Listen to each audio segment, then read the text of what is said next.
warahmatullahi wabarakatuh. Di sini saya Miftahul Huda dan teman saya Kalimatus Suratul Ilmiah dari kelompok 12 akan mempresentasikan tentang bea perolehan hak atas tanah dan bangunan.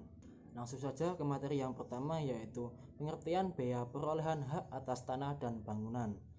Dalam pembahasan bea perolehan hak atas tanah dan bangunan akan dijumpai beberapa pengertian yang sudah baku. Pengertian-pengertian tersebut diantaranya: 1. Bea perolehan hak atas tanah dan bangunan atau BPHTB adalah pajak atas perolehan hak atas tanah dan atau bangunan. Dalam pembahasan ini, BPHTB selanjutnya disebut dengan pajak. Kemudian yang kedua yaitu perolehan hak atas tanah dan atau bangunan adalah perbuatan atau peristiwa hukum yang mengakibatkan diperolehnya hak atas tanah dan atau bangunan oleh orang pribadi maupun badan. Yang ketiga yaitu hak atas tanah adalah hak atas tanah termasuk hak pengelolaan beserta bangunan di atasnya sebagaimana yang diatur dalam Undang-Undang Nomor 5 Tahun 1960 tentang Peraturan Dasar Pokok-pokok Agraria, Undang-Undang Nomor 16 tentang Rumah Susun, dan ketentuan peraturan perundang-undangan yang lainnya. Kemudian materi yang selanjutnya yaitu dasar hukum bea perolehan hak atas tanah dan bangunan. Yang pertama yaitu Undang-Undang Republik Indonesia Nomor 20 Tahun 2000 tentang perubahan Undang-Undang Nomor 21 Tahun 1997 tentang bea perolehan hak atas tanah dan bangunan. Yang kedua yaitu Peraturan Perundang-undangan Nomor XX Tahun 2000. Yang ketiga yaitu Keputusan Menteri Keuangan Nomor XX-KMK.04/2000. Yang keempat yaitu Undang-Undang Nomor 28 Tahun 2009 tentang pajak daerah dan retribusi daerah. Kemudian materi yang selanjutnya yaitu subjek dan objek BPHTB. Subjek pajak BPHTB adalah orang pribadi atau badan yang memperoleh hak atas tanah dan atau bangunan. Objek BPHTB menurut pasal 2 Undang-Undang Nomor 21 Tahun 1997 yaitu perolehan hak ini bisa dalam hal pemindahan hak dan pemberian hak baru. Beberapa sebab terjadinya perolehan hak tersebut dapat dijelaskan berikut ini. Yang pertama, perolehan hak dalam istilah pemindahan hak terjadi karena jual beli, tukar menukar, hibah, waris, penggabungan usaha, pemekaran usaha, hadiah, dan lain-lain. Kemudian yang kedua yaitu perolehan hak dalam istilah pemberian hak baru terjadi karena 1.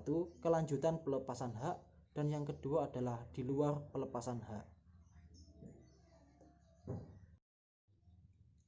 Kemudian materi yang selanjutnya yaitu objek pajak yang dikenakan BPHTB. Objek pajak yang dikenakan BPHTB adalah objek pajak yang diperoleh 1. Perwakilan diplomatik konsulat berdasarkan asas pelakuan timbal balik. Yang kedua yaitu negara untuk penyelenggaraan pemerintah dan untuk pelaksanaan pembangunan guna untuk kepentingan umum.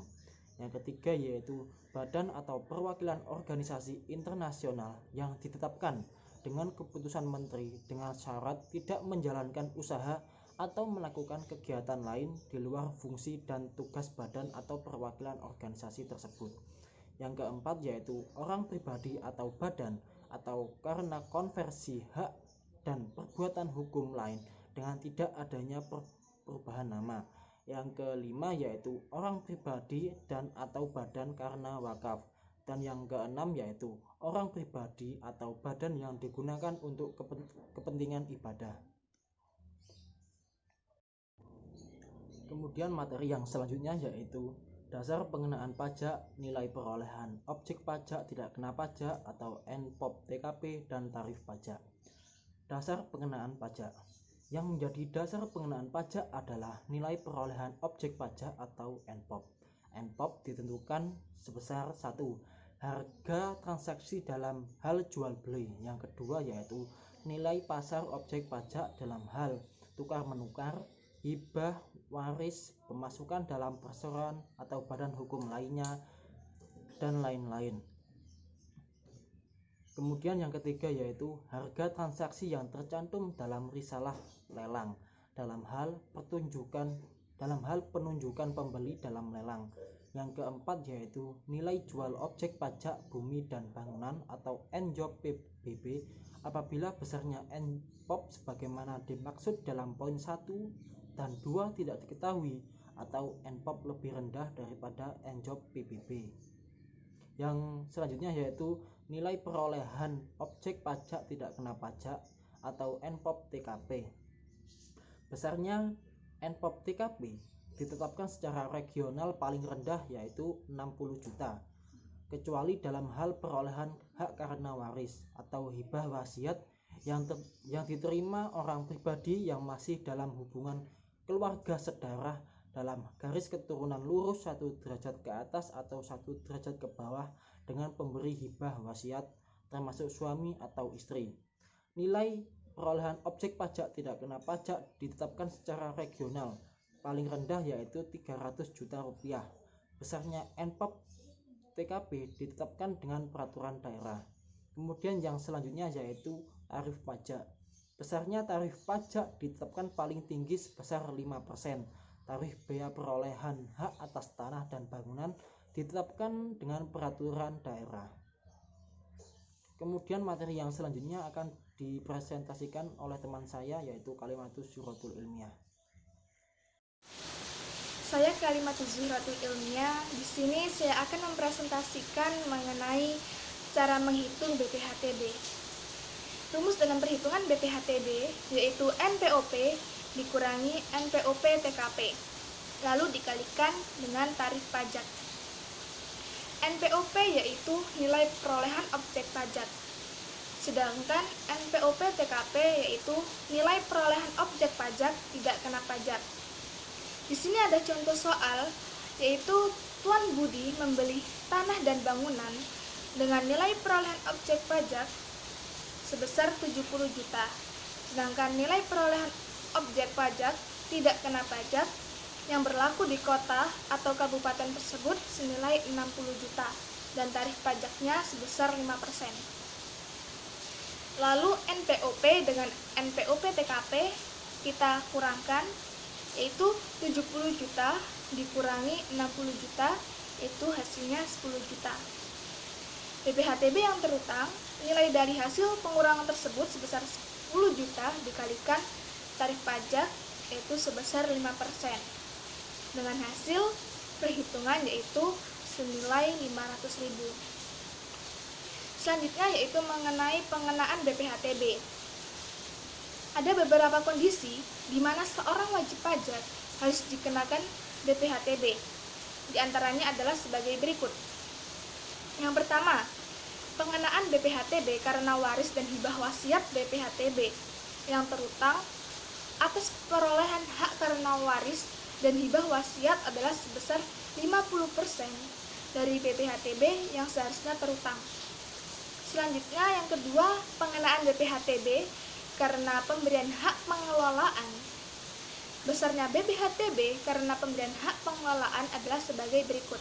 Yang pertama ada 0% dan BPHTB yang seharusnya terutang dalam hal penerimaan hak pengelolaan adalah yaitu departemen, lembaga pemerintahan non-departemen, pemerintahan daerah provinsi, pemerintahan daerah kabupaten atau kota, lembaga pemerintahan lainnya, dan perusahaan umum pembangunan perumahan nasional atau yang disingkat sebagai Perumnas.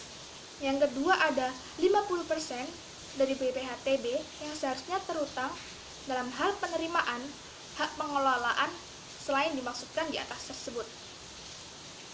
Selanjutnya mengenai saat terutangnya pajak.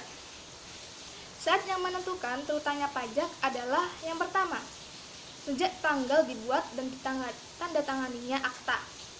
Untuk apa? Yang pertama ada untuk jual beli, tukar menukar, hibah wasiat, pemasukan dalam perseroan atau badan hukum lainnya, lalu pemisahan hak yang mengakibatkan peralihan, penggabungan usaha, peleburan usaha, pemekaran usaha, dan hadiah. Yang kedua yaitu sejak tanggal penunjukan pemenang lelang untuk lelang. Yang ketiga, sejak tanggal putusan pengadilan yang mempunyai kekuatan hukum yang tetap untuk putusan hakim. Yang keempat, sejak tanggal yang bersangkutan mendaftarkan peralihan haknya ke kantor bidang penahanan untuk waris. Yang kelima, sejak tanggal diterbitkannya surat keputusan pemberian hak untuk yang pertama, pemberian hak batu atas tanah sebagai kelanjutan dari pelepasan hak. Yang kedua, pemberian hak baru di luar pelepasan hak. BPHTB yang terutang harus dilunasi pada saat terjadinya perolehan hak. Tempat pajak terutang. Biaya perolehan hak atas tanah dan bangunan yang terutang dipungut di wilayah daerah tempat tanah dan bangunan tersebut berada. Lalu, mengenai ketentuan bagi pejabat. Yang termasuk dalam pengertian pejabat adalah yang pertama, pejabat membuat akta tanah atau yang disingkat sebagai PPAT atau yang disebut biasanya sebagai notaris. Yang kedua yaitu kepala kantor yang membidangi pelayanan lelang negara. Yang ketiga ada kepala kantor bidang pertahanan. Untuk pejabat-pejabat tersebut berlaku ketentuan-ketentuan sebagai berikut, yaitu ada yang pertama, PPAT atau notaris hanya dapat menandatangani akta pembinaan hak atas tanah dan bangunan setelah wajib pajak menyerahkan bukti pembayaran pajak. PPAT atau notaris yang melanggar ketentuan ini dikenakan sanksi administratif berupa denda sebesar 7.500.000 untuk setiap pelanggarannya. Yang kedua, kepala kantor yang membidangi pelayanan lelang negara hanya dapat menandatangani risalah lelang perolehan hak atas tanah dan bangunan setelah wajib pajak menyerahkan bukti pembayaran pajaknya.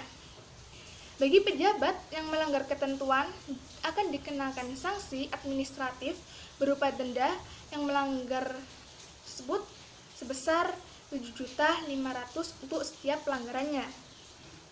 Yang ketiga, kepala kantor bidang pertahanan hanya dapat melakukan pendaftaran hak atas tanah atau pendaftaran peralihan hak atas tanah setelah wajib pajak menyerahkan bukti pembayaran pajaknya. Setiap pelanggaran ketentuan ini akan dikenakan sanksi menurut peraturan pemerintah nomor 53 tahun 2010 tentang peraturan disiplin pegawai negeri sipil. Yang keempat yaitu PPAT atau notaris dan kepala kantor yang membidangi pelayanan lelang negara melaporkan pembuatan akta atau risalah lelang perolehan hak atas tanah dan bangunan kepada kepala daerah, yaitu paling lambat pada tanggal 10 bulan berikutnya.